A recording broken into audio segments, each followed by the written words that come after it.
Welcome, Brent, Thanks for having me. of the McGregor clan. Now, tell me, are you how many generations McGregor are you? About 5 generations. Okay, Yeah. and then they've all been in Australia. No, my on my mother's side, I go right back to the First Fleet on the Scarborough. Wow. My ancestors were wearing some rather heavy jewellery. That's right. In those days, Clink, clink. But on my dad's side, they've come through New Zealand, and that's where the McGregor comes from. I'm actually got a double barrel last name, McGregor Crow, but that's where my imprint comes from. Dual crows, the crows in there. Yeah. But I just go by the pen name Brent McGregor, and my mates call me Brent McGregor. You're nom de plume. So thank you very much. Well, the reason we're talking to you today is about your art. I mean, your I guess passion. For you and I, obviously we've got a little bit of history because you and I both dabble in the art of Dungeons and Dragons. That's how we met, practically, right? Indeed. Obviously, we don't get the time these days to do as much adventuring as we used to, but you were moonlighting as an author, and I had no idea what was going on. There you are. I mean, tabletop role-playing games, Dungeons and Dragons, Call of Cthulhu, all that stuff is a bit of a gateway drug to writing. Yeah. So, it's only a hop, skip and a jump from writing a Dungeons and Dragons, Call of Cthulhu scenario to actually writing fully fledged books. So, wow. Okay, so tell me, when did you start sort of getting that idea that maybe writing was going to be a thing? Well, it actually goes back to a very early age. I was always writing little scratches of things in notebooks, and I fancied myself more as a songwriter or a poet, and I play guitar as well. I'm a bit of a hack, but I played in bands and things. But I figure, I was just lazy. It seemed like writing a poem or a song was just a lot quicker to do than writing, a 400-page novel or whatever. But I tell you what, writing those poems is pretty hard too. But my grandfather, who was sort of estranged, we found that he actually was doing the same thing. I had no idea. He had suitcases full of notebooks, so I guess it runs in the blood, But I've been writing now actual short stories and novels and things for about 10 years, but really got serious about it in around 2019 when I came up with my imprint, Dual Crows Press. Oh, yeah. Nice. And your latest offering is Blood Tide. That's your latest book of short novels, right? Well, no. I've just released 2 books. So one's Strange Murmurings, which is the short story collection. So it's got everything in there from midnight hauntings to cryptids, cursed gnomes, and things like garden gnomes and things like that. Bit of fun. It's kind of like Black Mirror or Twilight Zone. Yeah, absolutely. Big fan of them. Short stories. But the book that I'm most proud of is this novel that I've released, my debut novel, Blood Tide, which has just come out in November. Do you still remember that you were sort of looking for titles, and so you gave me a big long list? That's right. I forgot about that. Yeah. So I didn't think I picked this one, Brent. I think this wasn't on my top 5, but now that I see it in print and that I see the cover, which you put together too, quite artistically, I may add, it all fits. It looks really good, and I can't wait to get into it. The thing about print, right? It's like a lot of the analog sort of skill sets that are kind of disappearing with the advent of audiobooks and videos and streaming. It's I still find it very therapeutic to actually sit somewhere quiet and have a read and then just get involved into the pages. So anyone that's, not done that in a while, just grab one of these books. Particularly with the advent of things like AI, making a conscious decision now to go more analog than ever, just need less distractions. So, one of my favourite writing mediums or ways to write is actually on my typewriter. So I have an old, typewriter I like to clink away on, or writing longhand. I've got one of these distraction-free digital typewriters now by Freewrite as well. So fun stuff, yeah. So I'm going to tell you a little story, right? I thought I was the one who told stories. No, but I'm going to tell you mine because this is my stories are always do as I say, don't do as I do. Mm-hmm. So obviously I'm a tinkerer. You know me. I give a crack at everything. Whether it's Jack of all trades. Jack of all trades, right? Just whatever takes my fancy. And I remember I was in my early teens and I got gifted a typewriter, your proper good old fashioned click click click click click typewriter. But what happened to me was that one of the letters, or maybe a couple of the letters, were just a tiny bit off. Right. And I think this was my early discovery that there was some OCD in my brain somewhere. So every time I would type, I would just see those letters that were just a little bit off. And one day I decided to just grab a screwdriver and see if I could fix it. I didn't know how complex a typewriter is. It's a beautiful bit of machinery. I know. And once again, getting back to the analog things of it, like what a designer or someone that created a typewriter, for it to do what it did in the small sort of capacity that the last generations of these typewriters you could build, they were tiny but they were so precise, Yeah. So now I, in hindsight, I look back and I should never have touched it, but because I would have a cool little typewriter still. But yeah, so do you collect them or do you just have the one? I'd love to collect them. If I had space and the dineros, the monies, I definitely would. I'd love to get my hands on the old Corona type typewriters, and one of these days. Yeah, absolutely. But maybe when this goes crazy on the New York bestseller, that'd be good. You may get like one in the mail. Yeah, from Amazon. Why not? Or if one of your listeners is listening, they can get in touch with you, and I can give you my address. Absolutely, where to send typewriters to. Look, we can always wish. We can always wish. Hey, so when you started, sort of went from poetry, and then obviously rhyming couplets are hard. I'm not going to take that away. It is hard to come up with tell a story through a song, but also have a rhyme. I just thought that was the hardest thing to do ever when I was a kid in school in music class. But then it's not just the rhyme, but it's the meter.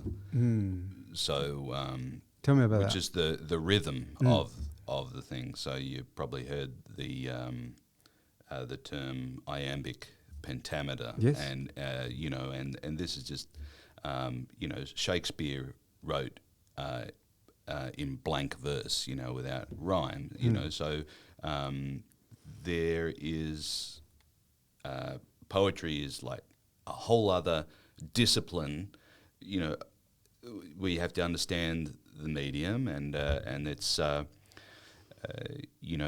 lot of poets nowadays they freestyle, but if you're truly serious about poetry, you have to go back and study the actual, this particular type of verse, poem has so many verses, and the rhyming scheme is this, and it uses this meter. So it's a whole other discipline. But what I write is prose. I'm sort of finding my stride with that, and writing stories and painting mental pictures. Yeah, because that's the beauty of it, right? Projecting what you see in your mind's eye into words, so then someone can then sort of visualize exactly the same. It's magic. This is the reason why they call it spelling. You know.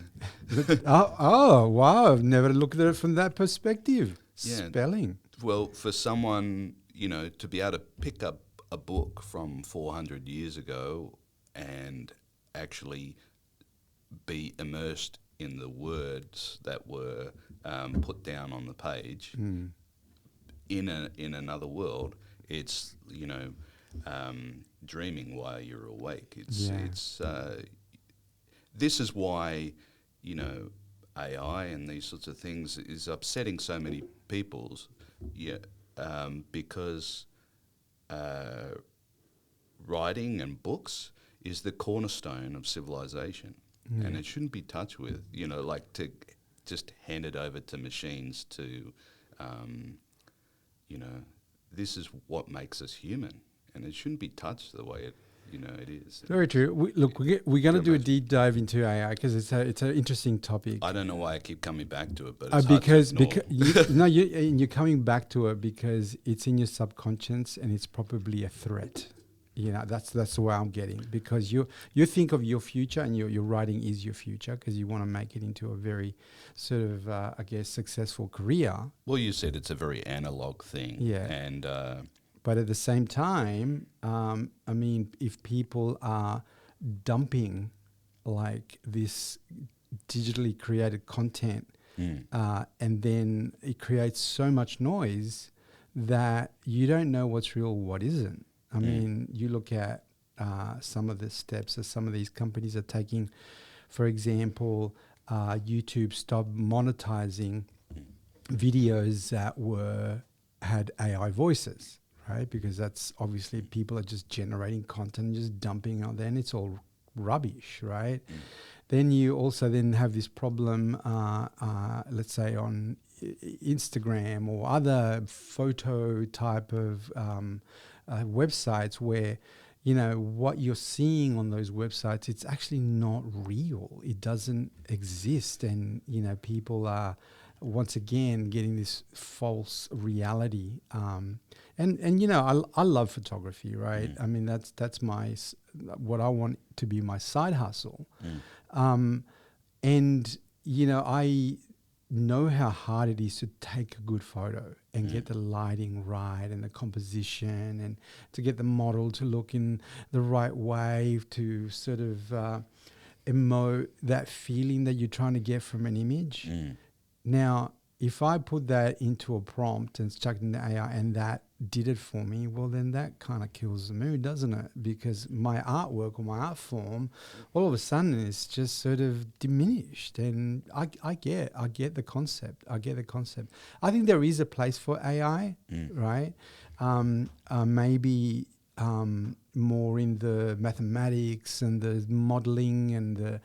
We're using AI to stop using drug testing on animals, for example. Right? Yes. That's a positive impact with the technology, right? Yes.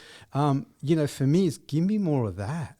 And don't go into the low-hanging fruit, which is the creative stuff, because it's the content that the AI is reading in order to generate this stuff that's making it easier for it to do that, right? Yeah, I think the stereotypical view of what artists are like, in their garret, smoking a cigarette, hugging the heater at the winter time, suffering for their art, is true to an extent. The poor artists and the musicians and the writers of the world don't need to be kicked any more than they are. Yeah. So it's one of the sad truths of our society that for some reason people look at a work of art and they think the painting on the wall, that's easy. I could do that. until you pick up that Well, brush. why or don't that you? pencil. The poor artists have spent their lifetime developing the skills they need to do this. But in Ireland, apparently recently, they've introduced this government scheme to make sure that artists are paid, a base wage or something like that. They're exploring that at the moment. That's interesting. I'm not suggesting. Yeah, but the thing is one of the things that I remember hearing when the palace burnt in the UK, Buckingham Palace. Remember there was that fire, right? So obviously they wanted to rebuild it, but they found very quickly that the artisans of the people that had those trades that were able to do the woodwork and the stained glass windows and every other piece of, I guess, overlooked skills that were kind of disappearing, were going away. Lost, and, huh? Yeah, and so I think their government at the time then sort of said, okay, you, Mr. Let's say woodworker or or window maker or whatever, you now have a job at a university or a trades college for life because we want you to teach this to as many people. And then obviously that's when you fund those courses from a governmental perspective. So then, you get people taking it up and then falling in love with it. And then you sort of have these skills that you should have that you don't want to disappear, right? Imagine now we sort of have these mysteries about who built what, like the pyramids and how did they do this and how did they do that. Like less technologies and exactly right. So so someone at some time knew how to do that. But because it was either like a secret on how it was done, or it was a particular like college that then obviously was pillaged and burnt to the ground, and then all the artisans killed or whatever happens in those days, all that knowledge was sort of lost, right? And it would be a shame to see some of the things that we can still do today disappear, like if it was some kind of extinct art form. So for me, it's like I think there's a lot of importance in art. For me, in Instagram, I follow more trades, more artists, and more of that type of content than anything else because, you really have to admire, those people that actually take their time and effort. Only because I know I can't. I've tried, but I'm not that type of person. It's food for the soul. Absolutely. So if you want to you feel good, you put on, you look at a painting, you read a book, and this is why books are great, is because it represents hours of entertainment, escapism, and you can have many rereads. It can sit on your shelf. You can give it to a family member. If you can listen to a piece of music and get immersed, and it's music is healing. Art is healing. It's important. Yeah. My original, because I like you, I also grew up on very old episodes of The Twilight Zone. I grew up as a little boy in South America. And my mum used to let me watch TV on a Friday night, and she shouldn't have, because it's created some phobias and isms and that I shouldn't have as an adult. Yeah. But I do remember watching some of those weird things. Right? So to me, two topics were very common. I guess themes were very common in those short stories of the Twilight Zone. So it was either horror or sci-fi, right? So there was two, but there were other types, right? But for me, I noticed that you sort of now picked horror. Is that your genre that you will stick with? Yeah, I think it speaks to my personality. Yeah. I think when people think horror, they think about the 80s slasher films. Yeah, exactly. And, that's what. Yeah. But horror is a very broad church, and there is a whole lot of different subgenres.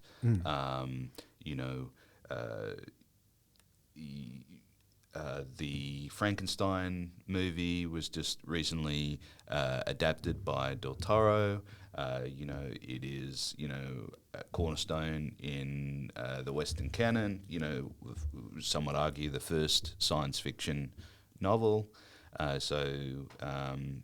Horror goes back to Dracula, has some very noble beginnings. But, within horror you've got sci-fi horror, you've got ecological horror, you've got weird fiction, you've got, all these different offshoots, gothic horror, my novel Blood Tide is a creature feature, and I would describe it as being a supernatural thriller. There's a story about this young lady who's a server in a diner, and she's a bit of a mess. She's gone through trauma in a past life, and she's haunted by these dreams, these nightmares, and she thinks her life has changed for the better because she's met this dark, mysterious stranger,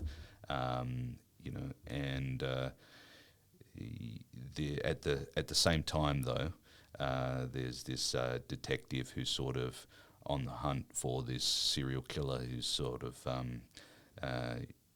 active in the city, and slowly as he uncovers this the evidence, he finds more and more that perhaps he thinks to himself, maybe this guy isn't human. So oh wow. Yeah. Okay. So I'm big into the supernatural horror. Yeah. It's not necessarily the horror that hooked me, it's the supernatural. I've always been intrigued by supernatural. At the same time, it's always scared me, the idea of ghosts, and it took me ages to watch The Exorcist, for example. Oh yeah, I mean, on that, great segue. I had a big cringe factor, but the thing about this, sorry to interject, is the thing about the supernatural and horror that appeals to me, it scares the living bejesus out of me, and for me it's like swimming with sharks. We all have a fascination with sharks. We always have a fascination with what scares us. So it's the thrill, it's the danger of when I'm writing, I'm scaring myself. Yeah. But and you're right, because I guess you tap into that, feeling of dread or whatever it is, that feeling that sort of gives you the chills, and then you're visualizing that in your mind's eye and then putting it into writing and then sort of creating that story. This is it. And I tell you what as well, is you said the word dread. And this is the holy grail of what horror writers try to achieve when they're writing, I think. The build up, the feeling of dread, because you can't achieve a jump scare in a book. Yes. There are some exceptions, I guess, but it's mostly that feeling of dread. But there's also this idea of quiet horror. This is, Ray Bradbury did this very well, that he talks about, the fall and October. And he talks about the fall and, the leaves on the footpath, and, the quiet, sound of the wind in the trees, and the idea of the frost on the ground in the morning, and you're painting these pictures. And although, being in a horror story isn't a world that you like to inhabit long term, it's still this idea of the sublime, that you can experience sunsets, a heightened feeling of reality when you're actually writing these stories, Wow. Yeah. So your transition, just to segue back into your writing, because you went from the short story format, picking up some subjects and I guess some areas which are also pretty dear to me, and you did mention a couple of the sort of my loves when I was getting into the genre myself. But then you decided to sort of go into the longer format. What did you find was the biggest difference going from a short story to writing a novel, which was obviously much longer? It's obviously not more filler because there's mechanisms that you had to take into consideration to start building a longer story, right? The analogy is that short stories are like the sprinter, at the track and field, and whereas the novels like running a marathon. Pardon me. So short stories, you need to have in short stories you need to have a knockout ending, like being a prize fighter. You've got to you've got to put the opponent on the mat. That's right. So you really got to have a punchy ending, and it's all formula. All stories are made up of a beginning and a middle and an end. But within a story, a writer uses many different literary devices. You may have heard of these: foreshadowing, for example, red herrings. There's Chekhov's gun, and all these ideas that metaphor, symbolism. I could go on. But in a novel, it's all about immersion. So it's a much longer read. So there means that there's more space to be more descriptive and to really flesh out the world.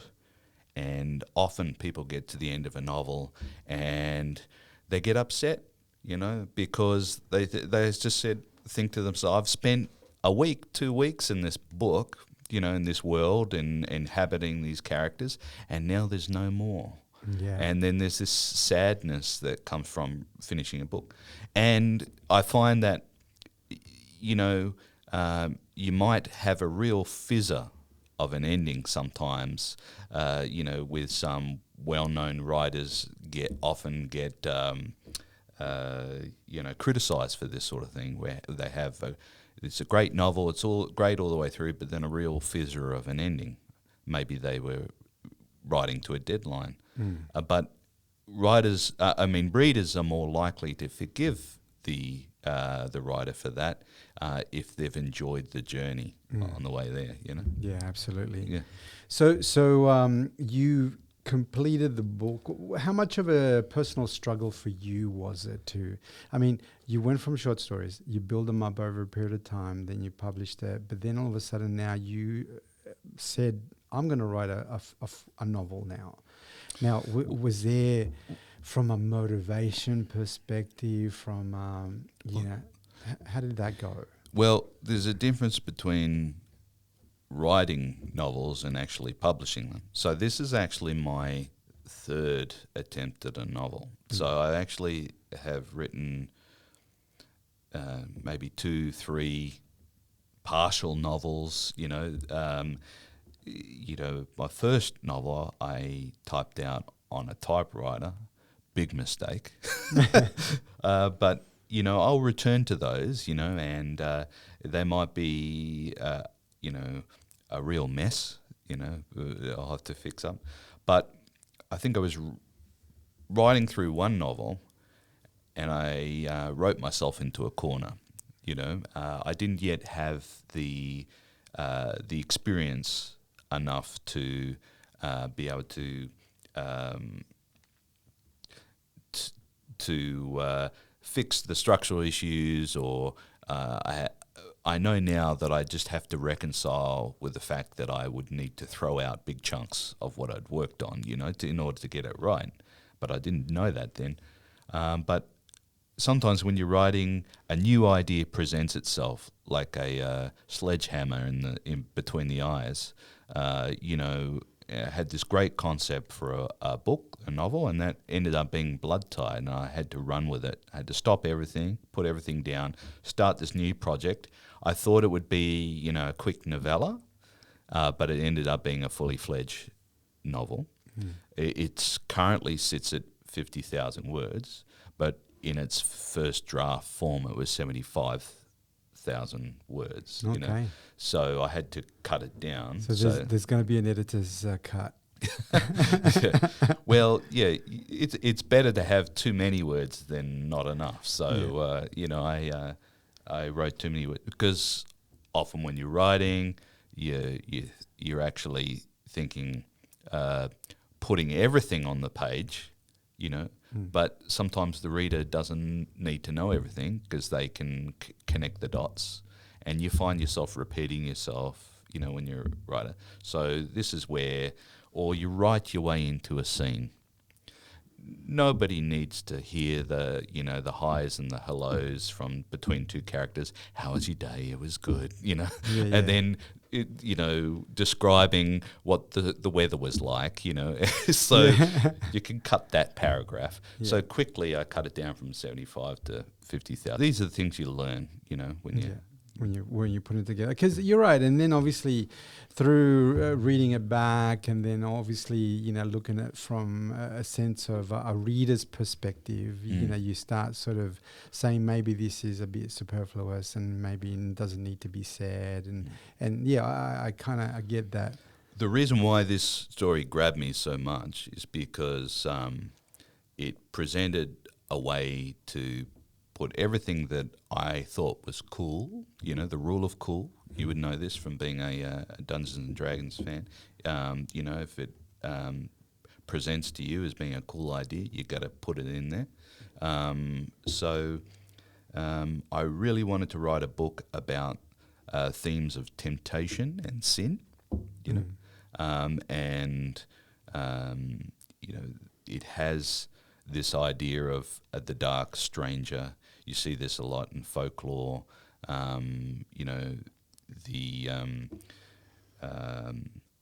It's about, the story's about a merman or a deep one. Don't give us too. They're going to give us too much. I think you're going to. I try not to give too much away, but I don't think it's giving too much away to say that this is the sort of area that it sits in. There's plenty of stories that are written about vampires and zombies and things. So this one, I think it was an underrepresented absolutely monster. So there are some fan favorites, obviously, like the ones that like obviously zombies and vampires and werewolves, but it's that original sort of flood of monsters that maybe had some really medieval type of roots from where the stories came, and then obviously were developed into the modern genre. But you're right. I mean, you were touched before on these sort of supernatural sort of adversaries in these stories. And for me, obviously growing up a Catholic and having Catholic guilt and you will go to hell and all that sort of stuff that goes along with that particular religion, you sort of have this dread of not doing not doing the right thing, right? Because bad things will happen to you. So for me as a kid, that supernatural horror was what I always used to sort of trigger me, right? And as a young teen, and I started reading short stories, and I started in science fiction through a recommendation of a friend. But then obviously the thing that really got me into horror was The Exorcist, right? I actually watched it on TV. I think it was on late night, Friday night, and I was watching it with my dad, and he was getting freaked out. And then for me it was like I really wanted to know a lot more about the story, and then I picked up William Peter Blatty's book, right? Yeah. And then I realized that, the movie did it justice, but the dive into the occult that the book did was so much deeper and so much richer, because it did build this sense of a world that you were diving into. And for me, that was the catalyst to then look for other authors. Yeah. Well, I think as Yeah, I think you're right to be afraid of the supernatural. I think it's easy to forget that in 2025. Not all of us are believers, but you don't need to believe in the devil, you know. Yeah.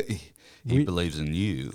Yeah. And he's called the adversary, you know, in religion, you know. So, but, you know, one of the big themes of in any story, the theme is good versus evil, and but you know, I think people look at horror writers and they think, oh, geez, you know, what's wrong with them? What's the fascination? I'm not writing about evil because I love the idea of evil, and I'm writing this because, you know, it's a truth about, you know, the warts and all truth about our world, particularly now. I think Absolutely. you only need to look at the news to see the evil in the world, you know. But, you know, out of, you know, catastrophe and chaos, you know, we see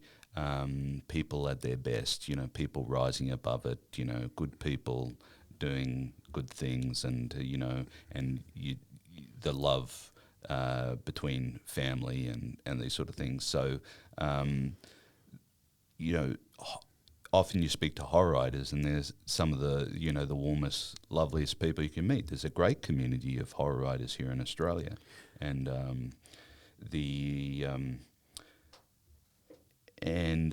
think you know, this is why even some people watch horror movies, you know, as a comfort background TV, you know. Yeah, some people do. Stranger Things, you know, it's like Yeah. And you know, and I think in every author's, I guess, intention when they're writing these books, even let's go back to the classics, and you mentioned Frankenstein, right? So obviously that was science back then, the way that, you know, Mary Shelley sort of saw that. To her was like, you know, this is what happens when humans think they're better than God, right? And then they create things that are out, you know, are out of their control, because obviously they don't know better, right? Yeah. Well, Frankenstein was originally called Frankenstein, or a modern day Prometheus. I thought you were going to say Frankenstein. Frankenstein. Yeah. Or a modern day Prometheus. So this idea that Prometheus in Greek mythology, he was one of the Titans, I think. He was created. He stole gave fire from the gods gave it to man. Yeah. So and I think this is one of the great things about this Frankenstein movie by Del Toro that's been released. He gets it, you know, and he showed that the real monster in the story is Frankenstein. His hubris, his great sin was, you know, playing God by being the creator and creating man, and you know, the creature, the monster was the innocent who was mistreated. He wasn't born or created evil. He became evil through his evil treatment. And this is great stuff, you know. Yeah. And it's a moral, you know. We learn from this stuff. And and Peter Blatty. So William, did I say that right? William Peter Blatty. Blatty, who wrote The Exorcist. He originally wrote that story to bring people closer to God, because that's my understanding. I believe that he did that. Yeah.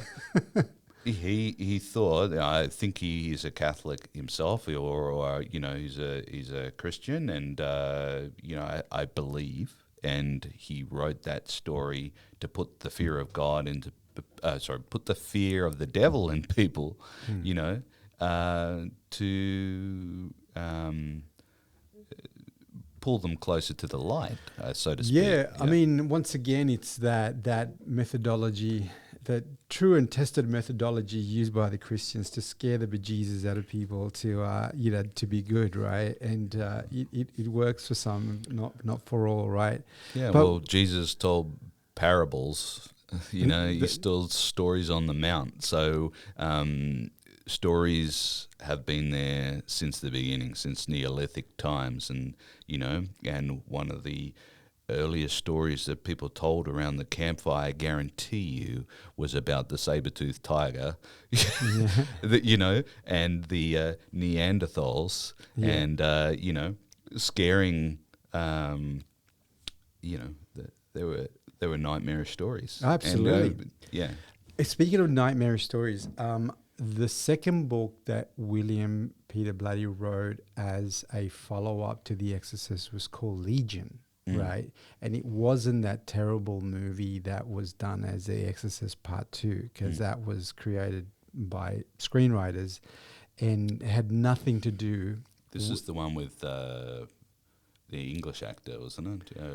Burton, it? It was, and that was like a 3-hour movie that got squashed into 1 hour. So when you watch it, it just doesn't make any sense, right? But to sort of not talk about the movie Exorcist 2, but go and talk to the book about Legion.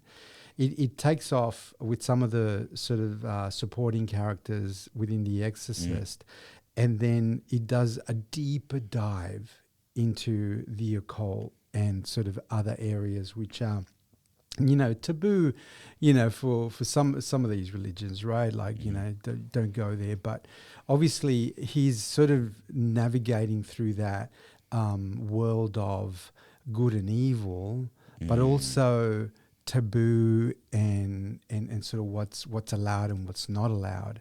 And he touches on some really good, and it is an exciting story as well. Well, you know where this name Legion comes from, which is, of course, that story from the Bible where Jesus drove out the demons from, the possessed man into the pigs and drove them off the cliff, and we are Legion or whatever. For we are many. Yeah. My name is, I am called Legion, for we are many. Yeah, which gets me thinking about, Paradise Lost, John Milton. Yeah. When it depicts or talks about, the story of Lucifer being cast out of heaven, and in that story, he's sort of an anti-hero, where it actually chronicles his journey being cast down and all this sort of stuff. Yeah. Frightening stuff, but this goes right back to the start of the Western canon. Yeah, John absolutely. Milton and all this sort of stuff. So one of the other, I think this is a movie. I'm not sure if it's a book, but if you know about it, or any listeners sort of know, like, just sort of send me a note or whatever. But there's that movie by Denzel Washington where he's a policeman, and he's Training Day, isn't it? No. This one is the one that he's actually following a killer. And the killer is Fallen, I think it's called. Fallen. Yeah, that's the one with the is on my side. Yeah, that one. And that is that type of dread that I was trying to sort of encapsulate when we were having a chat earlier, because there's nothing worse, right, than having something that you can't beat, right? And that movie creeps me out even to this day. And that twist, like you said, right at the end, which I won't spoil for anyone that hasn't watched the movie, but that was brilliant, right? Because it was just a perfect screenwriting as far as I'm concerned. Obviously, you watch the movie once and then obviously it's spoiled forever. A little bit like Ender's Game, but it's just that first journey. That's amazing. It makes me think that story. Excuse me, about it's about this idea writers use a lot, is the idea of archetypes, and this is something that Carl Jung, championed, and that in stories you've got archetypes. So you've got the hero or heroine, and you've got the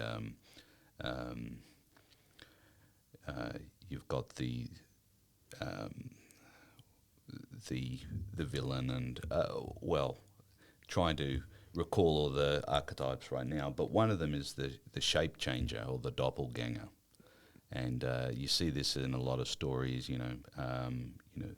Going right back to tribal myths and things about the shape changer, and Fallen's one of those. I mean, when you think about it, because the antagonist is able to leap bodies or possess bodies, and just at the touch, and it was quite.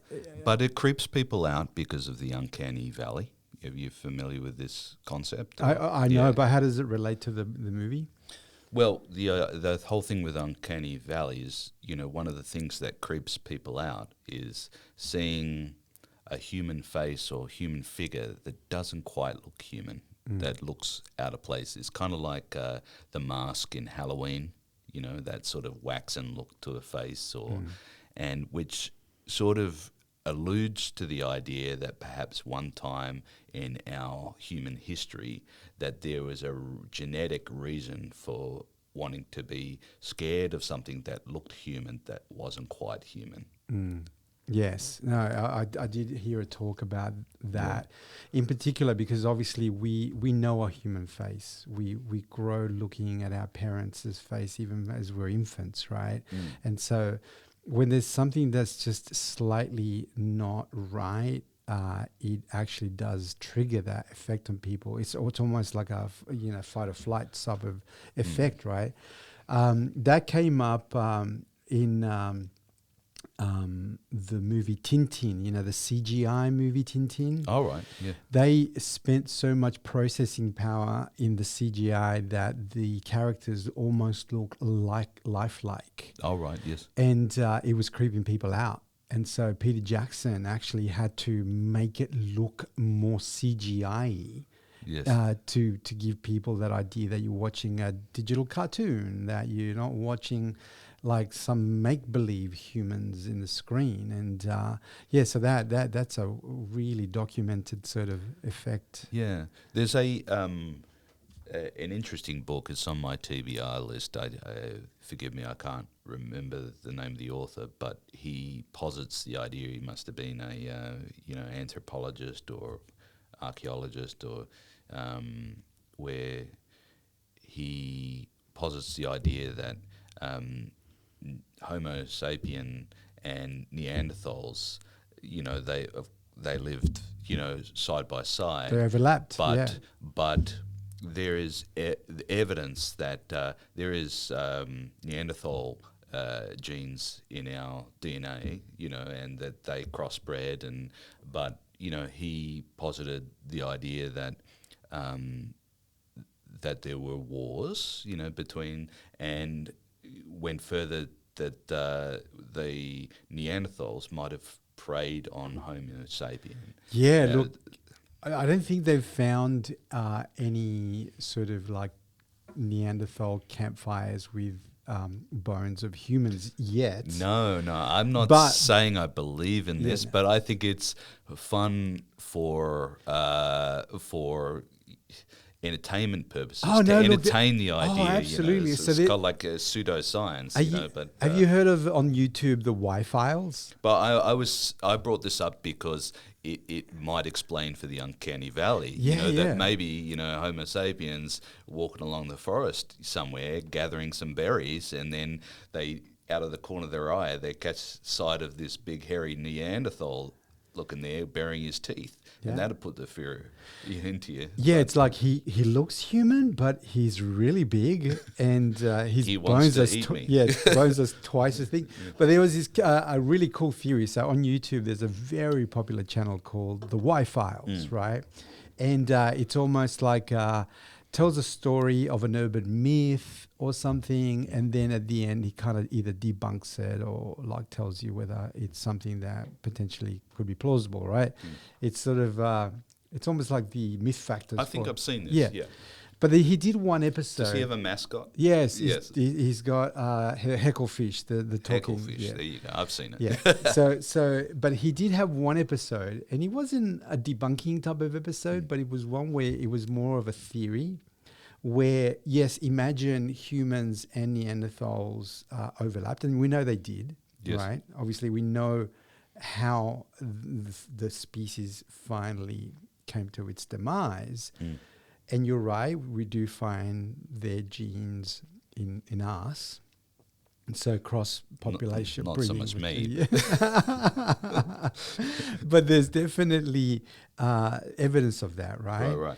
But one of the things that he actually sort of touched on, which was, Tolkien wrote about orcs, which is these more than human and blah, blah, blah. Yeah. But imagine back in the day, and we're talking 15,000 years ago when they were still around, they were the orcs, right? They were like Neanderthals. Now that we have their full skeletons, their bones were twice as thick as ours. Yes, yeah. Right? They were taller. Brain capacity was bigger. Have you heard about the Lovelock Cave in Nevada? I've heard of it, but tell me more. In 1911 or something, a bunch of miners, in the Lovelock Cave in Nevada, found all these 7-foot tall skeletons. The giants. The North American giants. The thing is that for years, they and in 1924 they did some further excavations, but the local Paiute clan have this legend built up around it, how these cannibal tribe of giants, red-headed giants, were preying on them basically, and they had to hunt them down and basically smoke them out of their cave or something, and they've got this big story around it. And lo and behold, this legend, from the local Paiute people, there's evidence of it. There's all these dead 7-foot tall skeletons in this cave. But the big conspiracy theory in America is that the Smithsonian is sort of hiding all this evidence, because there are documented articles from newspapers from back in the day saying, hey, guess what? We found these skeletons and we're sending them over to the Smithsonian, then never to be seen ever again. They right? got lost in the post. Yeah. Either that, or it's like, we do pranks for, April Fools. So who knows, right? And I know that there were authors especially in the newspapers before the Pulp Fiction sort of stuff started, that loved pranking people on the newspapers. Well, Loch Ness was thought to be started out as a hoax. Those photographs it was. Loch Ness Monster. The Loch Ness Monster, exactly right. And I mean, the story that the one that sort of resonates with me most was that someone thought they saw Nessie, then they reported, and this person was ran across the road or something. It was ridiculed so much that practically ended, not ended, but changed his life forever for the worse, right? Because now you're this fool that believes in dinosaurs or whatever, right? And apparently his best friend was the one that doctored the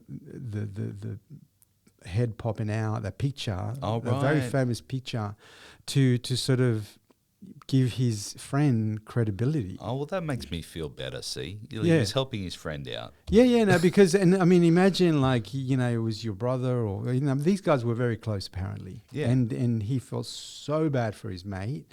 But not only that, he wasn't just helping his friend, he helped an entire tourism industry. A whole cryptid industry. Somewhere there is someone on an assembly line making some That's right. Loch Ness Monster keychains, and it's all because of this bloke putting that photo together. It's amazing. Every culture has their thing, right, where that you bring it. I'm not sure of too many Scottish obviously, like mythological or cryptids or whatever, right? So obviously in Australia we've got the bunyip, right? And then that's sort of like a big toad that used to live in billabongs and stuff like that, right? Well, I think the bunyip, I think in the Aboriginal dialect means like bad place or like bad, don't go there. Yeah. And I wouldn't be surprised if it was residual memory, genetic memory from or like an oral tradition passed down. Don't go down to the waterhole, or because they had megafauna here in Australia Back in the day, yeah. And some people think that maybe the diprotodon or diprotodon, I'm not sure how to pronounce it. It was basically a giant wombat or hippo-like creature that lived.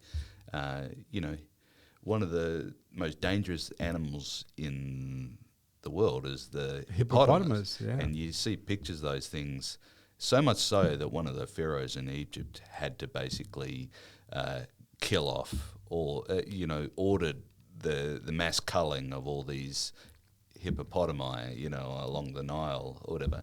So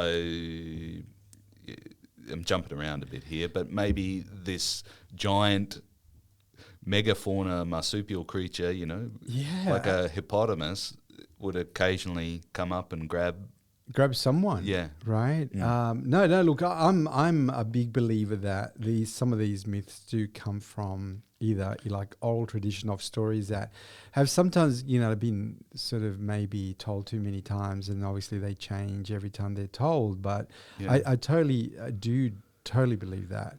But I mean, just think about the number of cryptids that have been proven to be real, like the okapi and the Komodo dragon, the platypus here in Australia, all considered to be, strange creatures that they were like. They were eventually found to be, no, this is a real thing.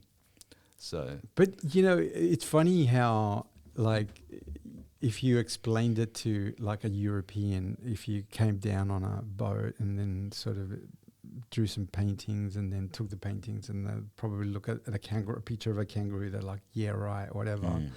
But then obviously they did take some of these animals back, like to Europe and just sort of say, here it is, like, here's a kangaroo. I mean, Australia has such weird fauna. Yeah. Because it's such an arid country, the animals here have had to, evolve a different set of of anatomy and skills. I mean, absolutely, and it's really weird how far they go, right? I saw a doco on the moa in New Zealand, right? Because they wanted to figure out whether it was related to ostriches or emus or, any other type of like flightless birds that still exist. And genetically, they're a branch of their own. It's like they're more related to a kiwi than they are, to an ostrich or like. I heard news that, one of these corporations or something is working at bringing them back. Yeah, great. That's the whole genetic thing. Fantastic. Like it could change Thanksgiving and Christmas forever. Absolutely. Having a big mower on the table. Imagine the parties we could have. Like it's like in the 80s and 90s when a pig on a spit was like the fad. Everyone was doing it. Yes, it'll be a mower. But on the a thing spit. is, right? The mower died off because of the Maori, right? I'm sure it was hunted. Yeah, but through the Maori killing off all the moa birds, it's a predator. This giant eagle that was big enough to pick up a kid. Had died off. I forget the name of the bird for now. but its main prey was the moa. So this poor eagle. Then all of a sudden it's got nothing to eat. Yeah. Yeah, it's horrible. But like I guess Who's the villain in that story? I don't know. Man. Yeah. I mean, and those big luauts that they would have with a big mower. Imagine a big mower drumstick. It would have. But so the other thing that like I was always fascinated from a horror perspective. Then you start sampling authors, and I did the Coons, and I did obviously King, right? The King one that always used to freak me out, and once again it gets into this type of horror where you really can't do much about it because the bad guys, the protagonist, antagonist, is so bad, right? And it was, for me, it was Salem's Lot. Right, which is like, what would happen if Dracula actually did get to London and he did start his little cult of like vampires? Then obviously that's what Salem's Lot was. Like we take it from there. That there was an 80s adaptation, Mr. Barlow. Yeah, of Salem's Lot on TV, and I remember as a kid. Rob Lowe, wasn't it? I can't remember who was in it. All I know is I was scared shitless watching that, especially that scene where the relative comes to the window and is telling the little kid, "Hey, invite me into your house." Yeah. And it's like, that to me is like, oh my God, that is so scary. Because if you make the mistake, that vampire is invited into your home forever. There's nothing you can do to get rid of it. Yeah. The vampire, if you go back to the source material that Bram Stoker based his stories on, the Vlad the Impaler.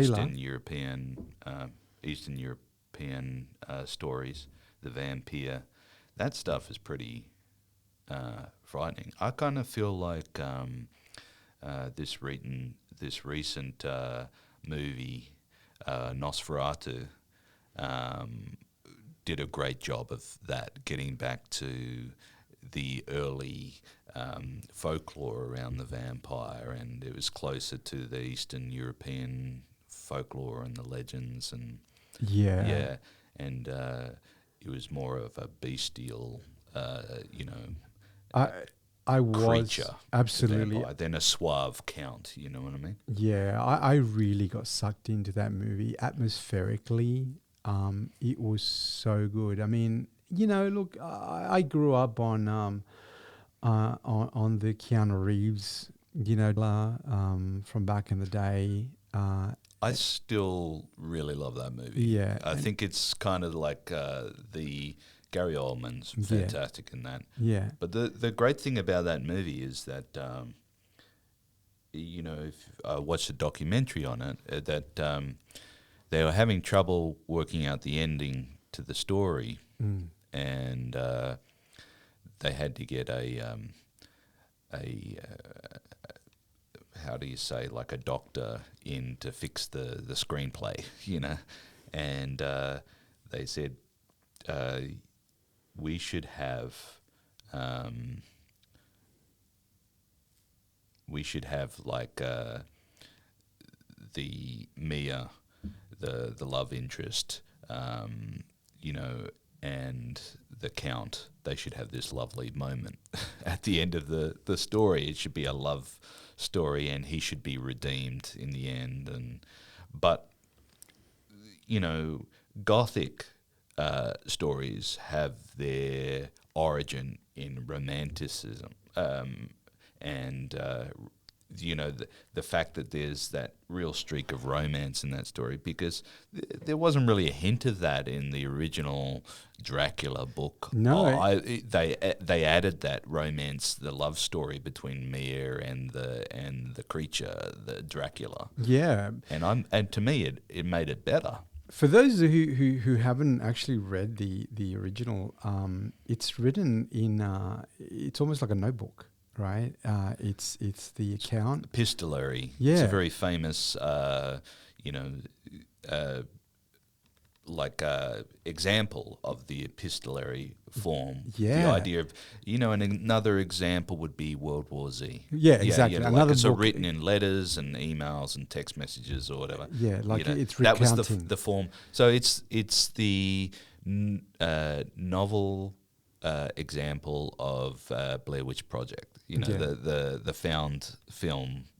Movie, Exactly right. And for me that was really interesting because like we were talking, we're familiar with the modern adaptations of it, but then when you read the book you realize that it is a different story because it's put in a different format and you're enjoying the same story but from different perspectives, from a different sort of point of view.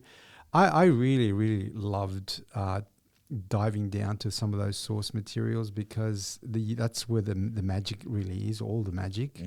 And I can't wait, to sort of see, because I think there's a bit of a revival bringing back some of these stories now where, CGI is so much better and, there's definitely some Stephen King stories that should be remade because... in my opinion...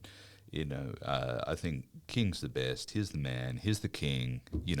They should make every story that he wrote into a movie or film. Although I think his earlier stories were more adaptable because they were shorter, and they were more succinct. And I found, for example, the one that it's an easy remake that could definitely sort of fall into the universe. Is The Shining, right? The original, the book, The Shining, it's not about the dad like the movie was. It's about the boy, and in the movie in Doctor Sleep, which is a continuation of The Shining, but obviously the boy is all grown up. If you haven't read it, read the book. It's amazing. And the movie did it justice, I must admit. It was one of those movies that really a rose top hat. I love reading the book. But The Shining itself had some imagery, especially when obviously they were trying to run away from the possessed dad. They go into this maze. It's the garden maze, and in the book, the topiary animals become alive, and they're chasing that's so the movie. See, Kubrick's movie. It's a great looking movie. Don't get me wrong, but I love the mini series that they did. Oh, okay. There's a mini series based on The Shining, which I think is superior in terms of it's closer to the book, and it's more faithful to the book. And so, an example would be in Kubrick's movie, Jack Nicholson gets frozen at the end. It's sort of like a death by, ice. That's the thing. But in the book, it's the boiler in the basement. Things are boiling over. Things are getting hot. Right. So it's hot versus cold, And also, exactly right, the topiary thing. They missed that, in the Kubrick thing. And they also missed the scene where he digs in under the snow and he's in the dark and he's feeling around, he's on the play equipment and he's sort of under the snow and there's a thing in there with him and he hears the rustling of the leaves. Something's moving out, reaching for him in the dark. And that's a scene that they forget to include in the movie. Yeah. I mean, obviously, some of them there was just no technology, in those days to because it was all practical effects back in those days. A movie that maybe doesn't need as much adaptions is they're again making another Carrie. Oh, really? They're going to make a TV series, but talk about epistolary stories. Carrie, had a bit of that in the story, news articles and things. And it's great. So I definitely love his universe.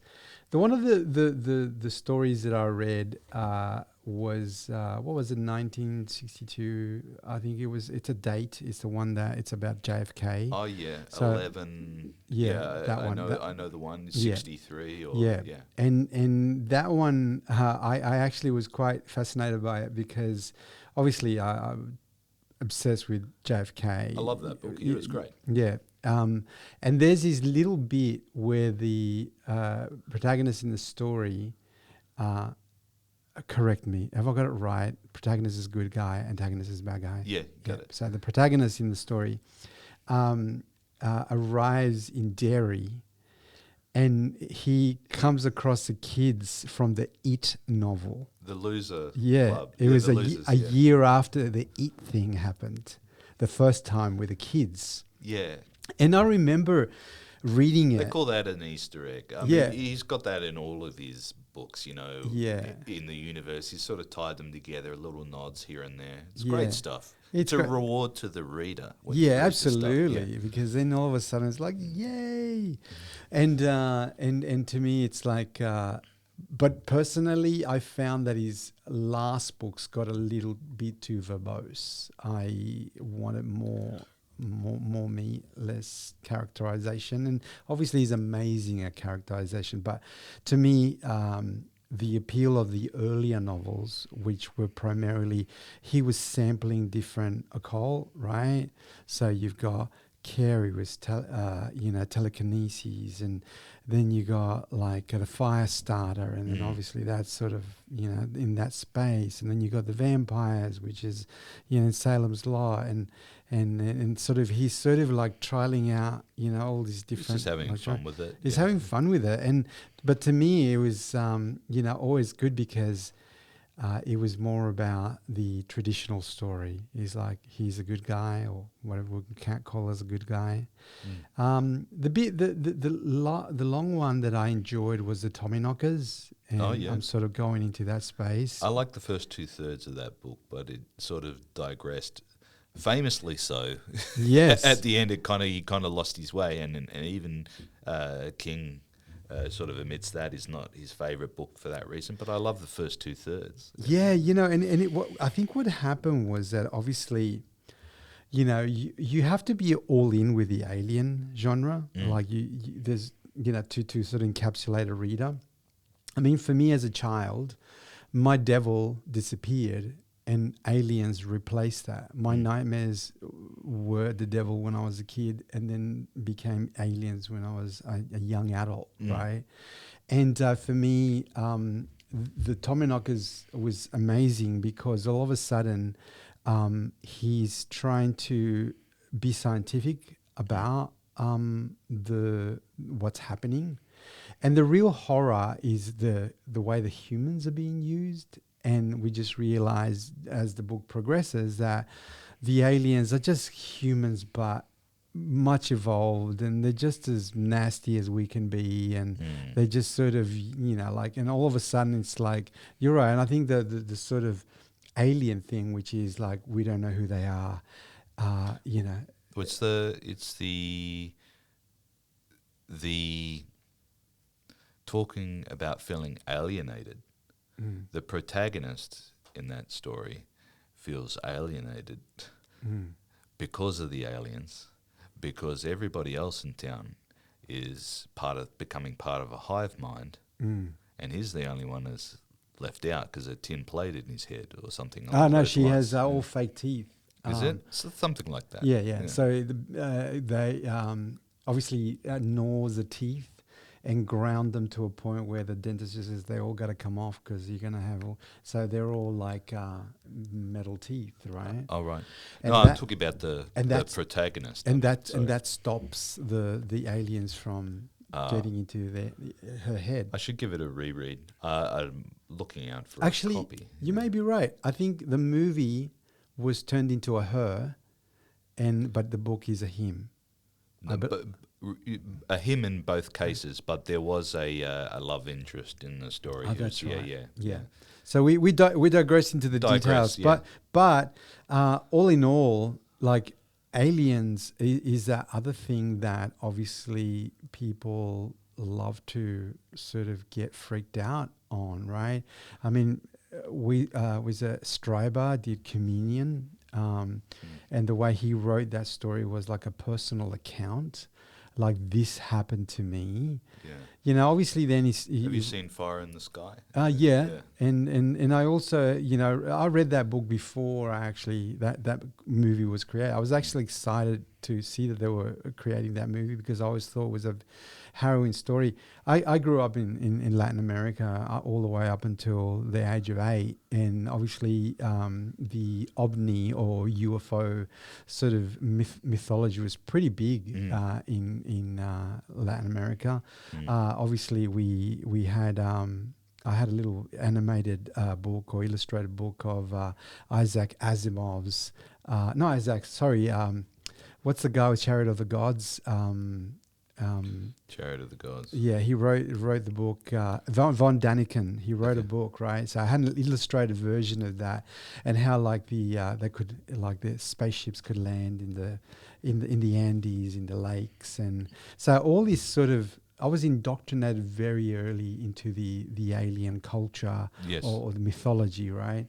And so when I discovered Roswell and all that sort of stuff, for me Area was 51 But then the story doubled down when you started with abductions and this sort of like they can come into your bedroom at any time of the night.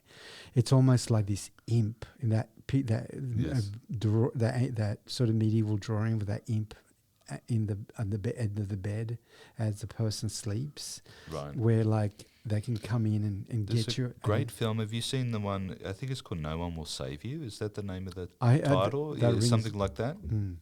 It was a recent film that's really excellent. You know? Yeah, and for me that's sort of like sort of caught everyone's imagination, right?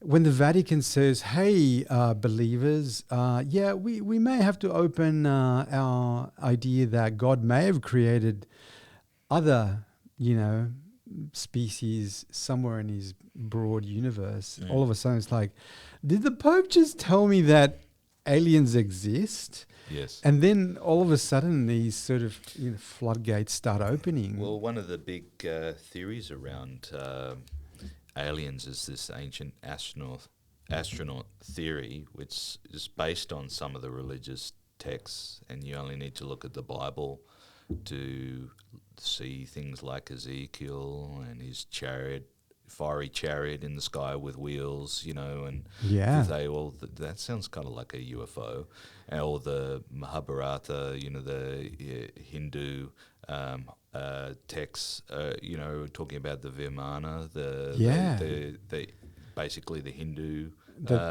flying UFOs, advanced technology, and there's plenty of sort of that, that sort of context that. Now as we're sort of getting a lot more informed, like normal people, normies, are getting more informed because of the internet and because of YouTube and all that sort of stuff. It's creating a different category. Before you were either an archaeologist or, someone that sort of studied ancient cultures or whatever. And then you were the keeper of the knowledge. You were the person that sort of you came to ask these questions or interviewed or even wrote your books, right? Unless you were into that thing and you found this author, you really wouldn't have found out. But now you can jump on YouTube and there's a particular guy, he's an Australian guy. I think he lives in Europe. His name is Ben. He's got a channel called Uncharted X, and he's a normie that became an ancient civilization specialist. Right. He loves the subject so much that he sleeps, eats and breathes it, and then he's come up with some amazing theories, and he's put together a lot of other people's body of work and come up with these content about ancient civilizations. And through him and other people like him, I'm discovering some of these commonalities in ancient history. And you did bring up like the Bible, especially the Old Testament, right? But then I realized that we're told the story of Noah, right? But then Noah's story is told in even older stories from Mesopotamia, obviously the names are different, right? Yeah. But the stories have been told even before that. Have you heard of the book The 12th Planet? Yeah. The 12th Planet? Yeah. Which is... Nibiru, Planet X. Yeah, that's right. It sounds very credible, doesn't it? It does. But,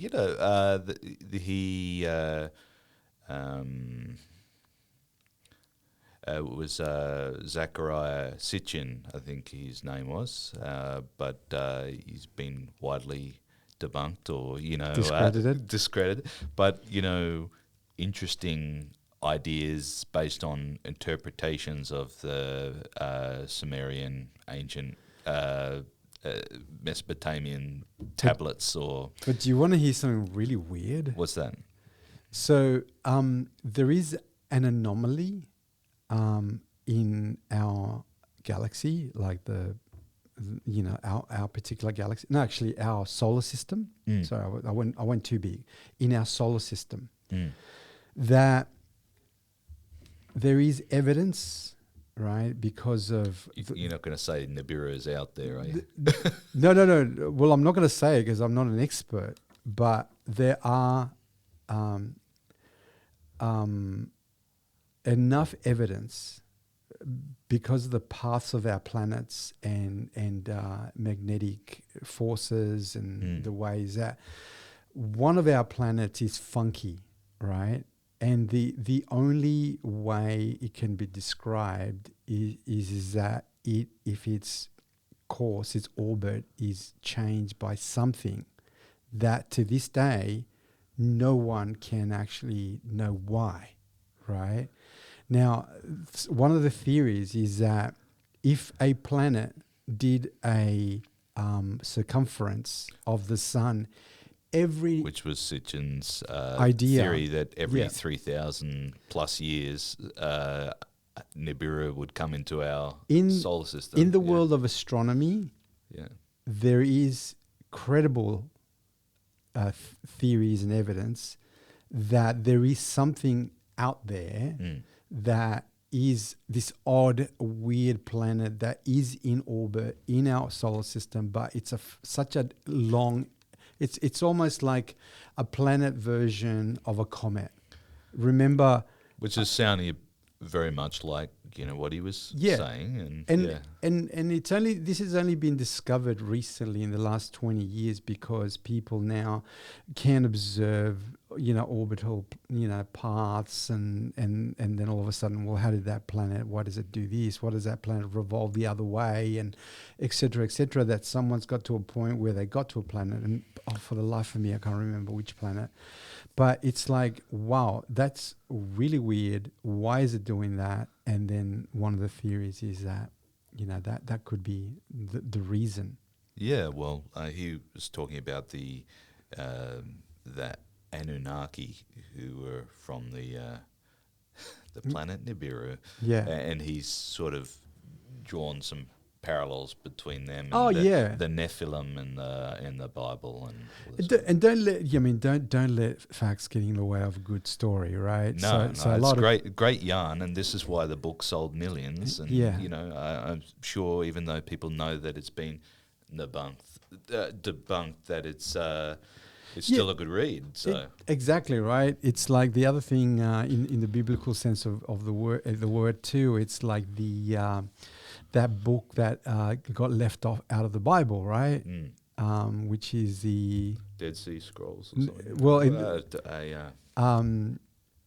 I'm going to have to edit this because I really need to bring this up. The Book of Enoch. How can I forget, right? Yes. So when the early Vatican was putting together what the Bible was going to be, obviously it had many offerings of all these different books, right? Yes.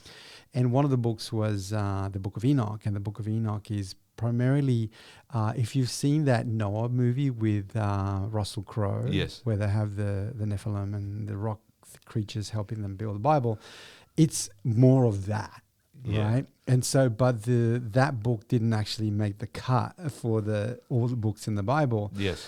But it does exist, and it was written at a particular point in time or collated at a particular point in time. But it's so out there that, obviously it's not canon as far as like Christianity is concerned, but it doesn't stop the book from actually existing. And so a lot of people sort of lean towards and say, hey, this is an alternative sort of creation myth and whatever. And he does tap into a lot of that sort of regional sort of beliefs, whether they came from the Sumerians or the Mesopotamians or Egyptian or whatever. I mean, it was stories that were handed down, that were documented, and all of a sudden it's like, hey, I like this story, and they're kind of like, dude, no, we can't sell that. Yeah. And so he didn't make it. But there is, like obviously the whole angels and all that sort of stuff. Well, I mean, it all happened. Yeah, I mean, the Bible is interpreted from, from Greek to English to, you know what I mean? Yeah. But some things were lost in translation. I heard online somewhere, some people were commenting on the Ten Commandments, for example, that it's been misinterpreted. That it doesn't say, that thou shalt not lie. It's, that you shall not bear false witness. It's a specific type of lying. There's a difference to saying, does my ass look fat in that? It looks, that type of white lie, or, to, you know what I mean? To bearing false witness that will cause someone harm, or thou shalt not kill. It doesn't say you shall not kill, you shall not murder. So there's a difference. Killing in defense of one's home and family, there's a difference in the interpretation. What? You mean humans have actually changed like religious texts to suit their own means? It just comes back to what we were saying before about the legends, the whispers that get passed around, they get watered down, changed, warped, and if you're going to change, this... humans are humans, right? Like, so obviously we all have our agendas and we always want to win hearts and minds, whether it's with a good story, a good yarn, or, or the wrong way, which is by, tricking people into believing this or that, right? Mm-hmm. But you're absolutely right. But for me, let's go back to the original stories, like, and, getting back to this sort of ancient civilization stuff, for me, I love Graham Hancock's stuff because he writes about, hey, it is possible that could happen. I mean, we do find constructions on the planet that we don't understand how humans back then could have done it, right? Whether it's in the Peru or in Bolivia, or whether it's in Egypt or like Lebanon or China or whatever, right? We sort of say, okay, yeah, we don't know how they did it, but it's probably best if we don't talk about it. People are starting to talk about it now because we want to know how this came about. You've heard of Göbekli Tepe, right? So Turkey, isn't it? In Turkey, right? So it was up until, the 2014s or whatever, we thought that the most grandiose thing that humans have ever built was the pyramids, right? And they are amazing, right? But now, but now all of a sudden we go so much further back in time where people were building, crazy stuff without even, and we didn't even know they were doing it. The point is that archaeologists are still not able to adequately explain how they move, these stone blocks, many, many tons across huge distances, and there's something missing in our understanding of the timeline of human history, where there is some technology, our understanding of technology or advanced civilizations that we're not fully across. Like Hancock says, that we're a species that has amnesia, about our own history. But it's funny how we formed our mentality, and it's sort of once again in this sort of the theme and conversation, right, where we're so in love with silicon technology, like where computers and things are going to be the answer to everything, that we forget that potentially if we are as old as we say we are. Now I think the most credible human skull was found to be 300,000 years old. That's a Homo sapiens sapiens skull, right? Like us today were around 300,000 years ago.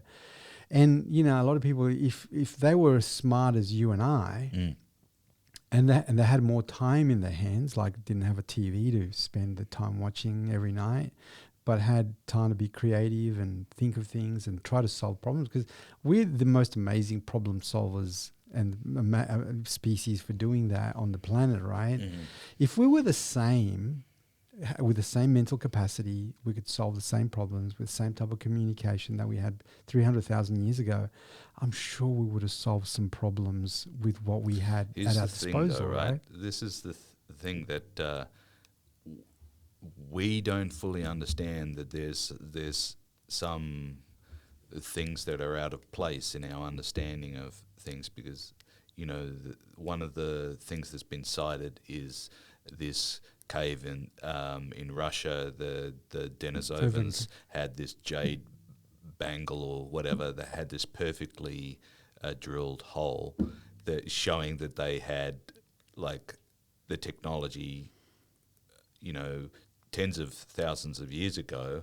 They're supposed to be Neolithic, but they have the technology to be able to create intricate jewelry and drill clean holes, Yeah. And then. But then you got the other things like and once again Ben from Uncharted X talks about these stone pots that they find all over Egypt, right? That they're machined, right? So they're very hard stones. So obviously this is before they mass produce pottery. So obviously they had this technology to create these amazing rock utensils, if we can call them that, right? Plates and pots and whatever, made out of these amazingly hard stone.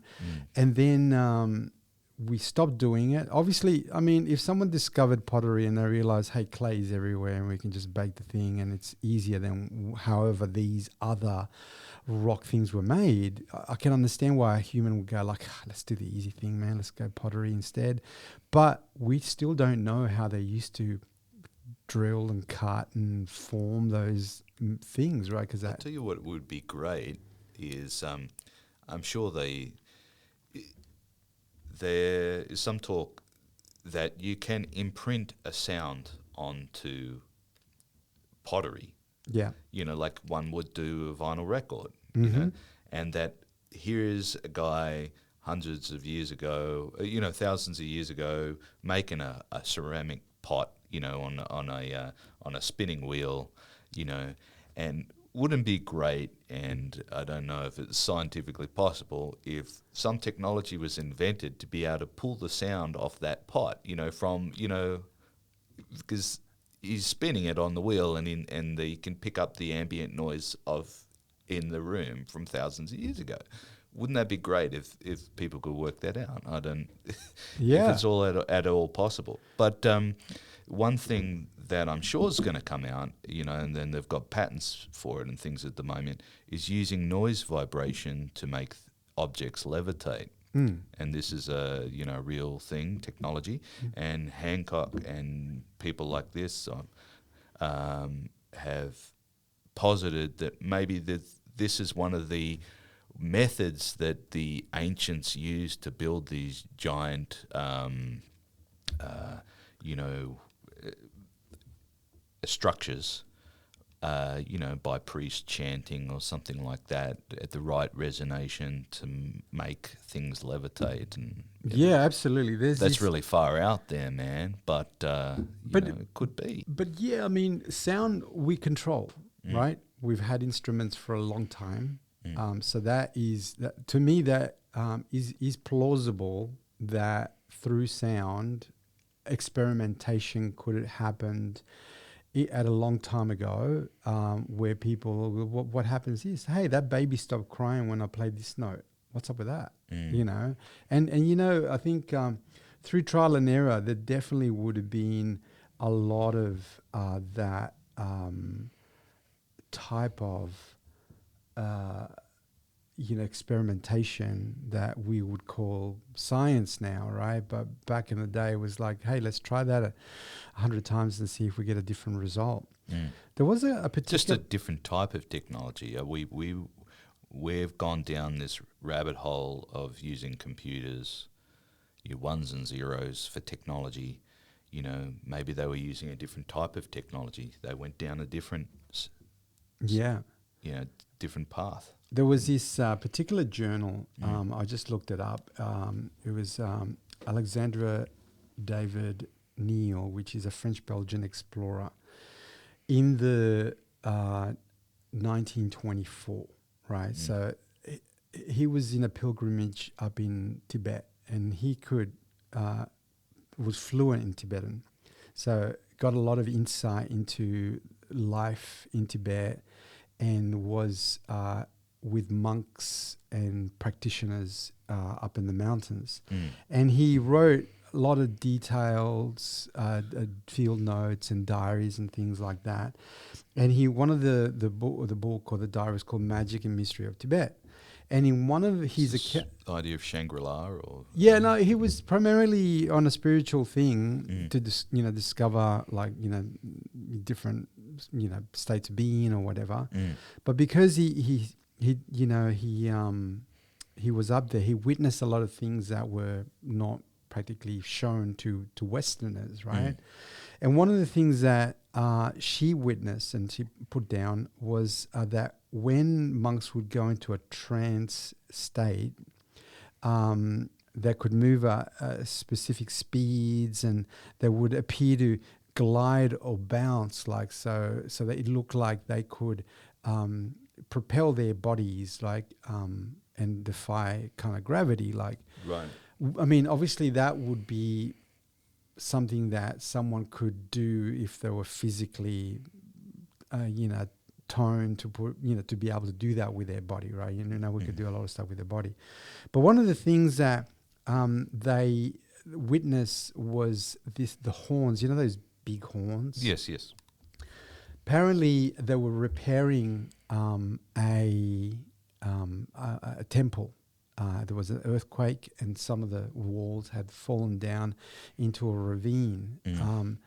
And what was documented was that with the horns, there was multiple monks playing the horn at the same time at a particular tone, and that tone levitated the rock, and they were able to lift it in place to do repairs, you know, of the temple or, you know, the building.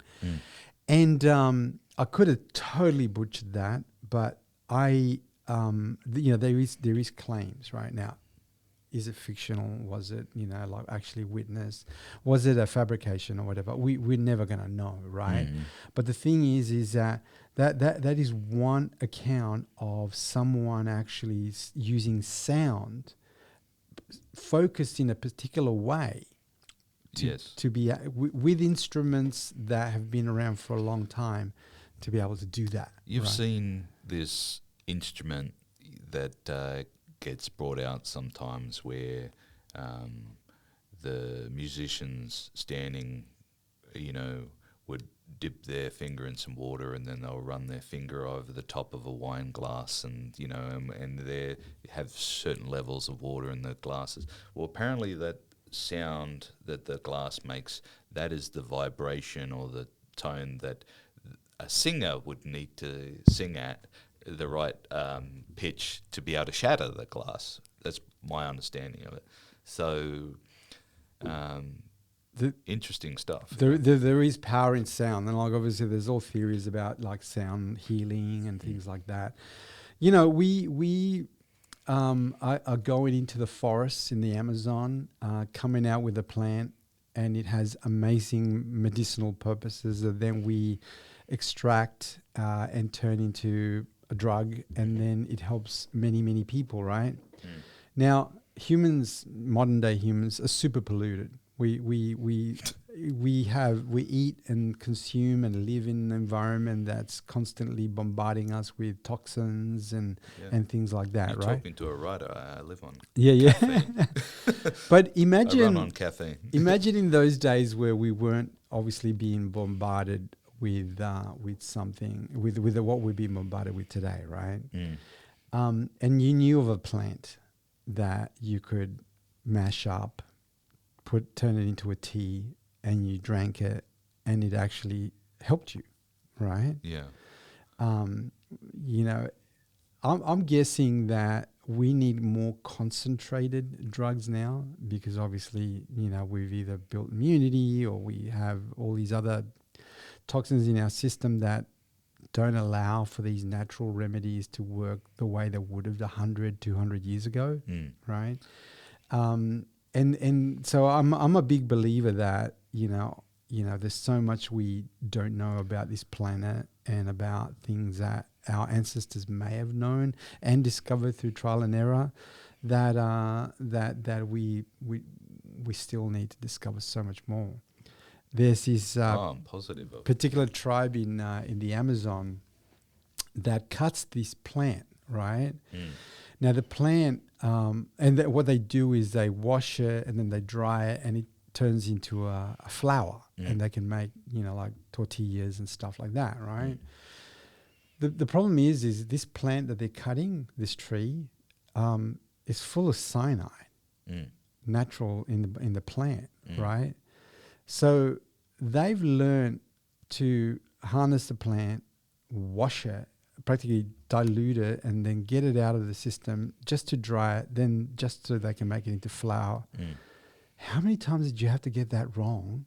How many people had to die? It's like, hey, try the bread now.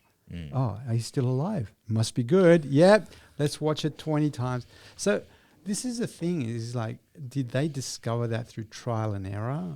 Or what? But that's, and I'm talking like a primitive, or what we regard as a primitive. In I think it was the 19th century, or they were finding that all these women were dying during childbirth, or soon after childbirth, from infection, and they found that the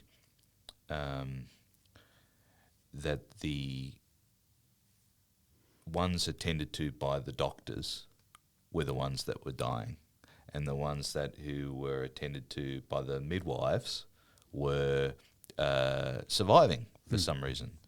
And apparently this had to do with the midwives were washing their hands. Yeah. Or there was something dopey like that. No, there was. Absolutely. Yeah. And, and suddenly the understanding between the connection of washing your hands and bacteria, was understood in science. There is also this thing in history where a whole lot of people were dying in this village or something. They couldn't work it out. And they worked out that there was this caterpillar on the grass, and the cows were eating the caterpillars, from munching on the grass, and then it was getting into the milk, and there was this poison in the milk, basically, from the caterpillar. I just wonder if that might have been the cause of this thing. Have you heard about the dancing plague? No. I think it was in the 1700s or something. This whole village got up, I think it was in France, and it started with one person dancing, wouldn't stop dancing spasmodically, in the town square. More and more people were joining in, and they wouldn't stop, and they couldn't stop, to the point where they were out. They wouldn't sleep. They were just dancing, and they all carked it, So I just wonder if it had something to do with, there was a psychedelic, or in the bread, or or in the milk or something, and it doesn't surprise me. A lot of modern science obviously has discovered, some of the cause and effects, for some of the things that happen today, right? Like one of the things that I never knew existed was the Hunter virus, right? Not heard of it. Yeah, it's a virus that's spread through mouse droppings, right? And it's a particular northern and southern American mouse that if you happen to be in its proximity and you come across the actual poo, the droppings, it's lethal to humans. That American actor and his wife were found dead. Gene Hackman. Gene Hackman. And I'm not sure if it was he or his wife actually died of Hunter, right? And that... obviously, everyone sort of knew about the mice and whatever, right? But its droppings kill you. Like, it's just so weird that... But have you heard about this parasite that is in cats? Oh, I've heard something about this. Yeah, so I don't know the name of the parasite, but it's sort of in the brain of the cat and can cross from cats to humans, and they've shown that that those people infected with this thing, and there's no cure from it, from what I understand, are more likely to fail and having to go from job to job, and are more likely to have car accidents. Wow. And it's because the risk-taking jumps up, spikes in that person. Yeah, so... And It's called Toxoplasma gondii, right? Yeah. How do you get it? By cuddling cats. Yeah. That's why I'm a dog person. I'm a dog guy too. Oh, dear. That's yet another reason not to be a cat person. But I think it's because, it must be a self-preservation thing for the parasite, or, to try and cross from one host to another. Yeah. I guess if its current host, jumps off a cliff by taking a risk, or gets into a car accident taking more and more risks, that thing will die and then cross over to another animal. I don't know. Yeah. That's my theory. But ChatGPT is telling me that it's not from cuddling cats. The common route is cleaning the cat litter, so and touching your mouth, so poo, the hands. Yes. Eating undercooked meat. Hopefully it's not cat meat, please. Very uncommon source. Unwashed fruits or vegetables. Well, I'd say obviously you can get it from other places, not just cats. But that's but kind the same people cleaning the cat litter are definitely cuddling their cats. Absolutely. So that negates ChatGPT's theory. That's right.